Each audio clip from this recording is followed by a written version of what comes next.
दृष्टि कुछ कहने को हुई, जिससे पहले ही तान्या फिर बोल पड़ी। देखो, अब मैं क्या करती हूँ, जिस भी काम से तुम दोनों यहाँ आए हो उसे पूरा नहीं होने दूंगी मैं, समझे? अब देखो, अब क्या करेंगे शिवम और दृष्टि? तान्या की बात से दृष्टि थोड़ा घबरा गई, लेकिन शिवम ने शांति से कहा, मैंने तुम्हारी शादी में पहले ही माफी मांग ली थी, जबकि वहां मेरी कोई गलती भी नहीं थी। हिम्मत तो देखो शिवम, क्या तुम भूल गए हो जो मैंने तुमसे कहा था? बगल से अचानक एक गहरी आवाज आई। इस समय दर्श सिंघानिया चलते हुए आया और उसने शिवम और दृष्टि को घृणा के भाव से देखा। फिर उसने एक उच्च और शक्तिशाली रवैये के साथ उपहास किया। क्या तुमने सोचा था कि तुम केवल एक माफी के साथ निपट जाओगे? क्या तुम इन पिछले कुछ दिनों के बाद अपना सरनेम भूल गए हो?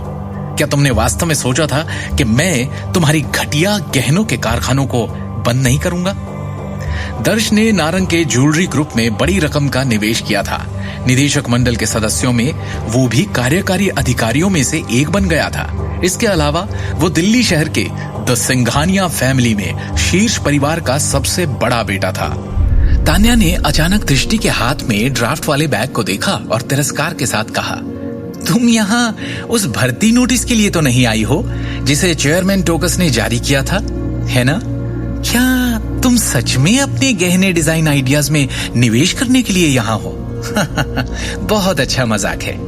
अपने हुनर की कमी के बावजूद तुम अभी भी एक ज्वेलरी डिजाइनर बनने की कोशिश कर रही हो। पिछले कुछ सालों में तुमने कितने ज्वेलरी डिजाइन तैयार किए हैं? मैंने उन सभी को देखा है, वो सभी कूड़ा करकट हैं। तुम्हारा वर्तमान स्तर तुम जीवन भर भी कोशिश कर लो तो इसमें इन्वेस्ट करने की सोच भी नहीं सकती। तान्या ने व्यंग्य से उपहास किया। दृष्टि, मेरी कंपनी के डिजाइन विभाग के उप निदेशक और मुख्य ज्वेलरी डिजाइनर के रूप में मैं आधिकारिक तौर पर तुम्हें इस इमारत को अभी इसी वक्त छोड़ने का ऑर्डर देती हूँ। तान्या ने अहंकार में कहा, तुम्हारा डिजाइन आइडिया रिजेक्ट कर दिया गया है। तान्या, मेरी बात तुम ही थी जिसने मेरे पिछले सभी ड्राफ्ट्स को रिजेक्ट कर दिया था? दृष्टि ने घटनाओं के मोड़ के बारे में पूरी तरह से अविश्वास में पूछा। क्या हुआ? क्या तुम अभी भी आश्वस्त नहीं हो? तान्या ने उपहास किया और गर्व से दृष्टि की तरफ देखा। क्या तुम सच में एक पेशेवर डिजाइनर के रूप में मेरे शब्दों पर संदेह कर रही हो? मैं पूरे दिल्ली शहर में शीर्ष ज्वेलरी डिजाइनर्स में से एक हूँ। दूसरी ओर तुमने अभी तक किसी भी प्रकार के रिजल्ट्स नहीं दिए हैं। यहाँ किस बारे में बहस हो रही है? अचानक ऑफिस में एक गहरी और गरिमापूर्ण आवाज सुनाई दी। सबने उस आवाज की दिशा में देखा और पाया कि चेयरमैन विक्रम टोकस अपने कैबिन से निकलकर बाहर आया और उसने धीरे से तान्या और दर्श पर अपनी निगाहें घुमाई। तान्या और दर्श का जो क्षणिक आत्मविश्वास था वो तुरंत ही घबराहट और डर में बदल गया।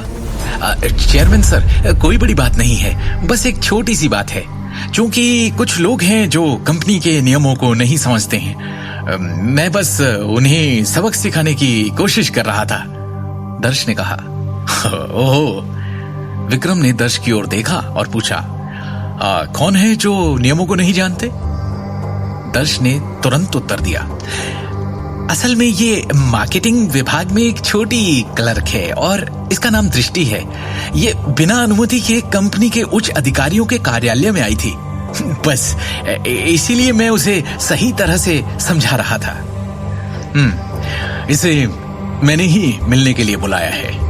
क्या आपको इसमें कोई दिक्कत है? विक्रम ने शांति से कहा। साथ ही मैं ये स्पष्ट कर दूं कि ये एक कार्यालय है।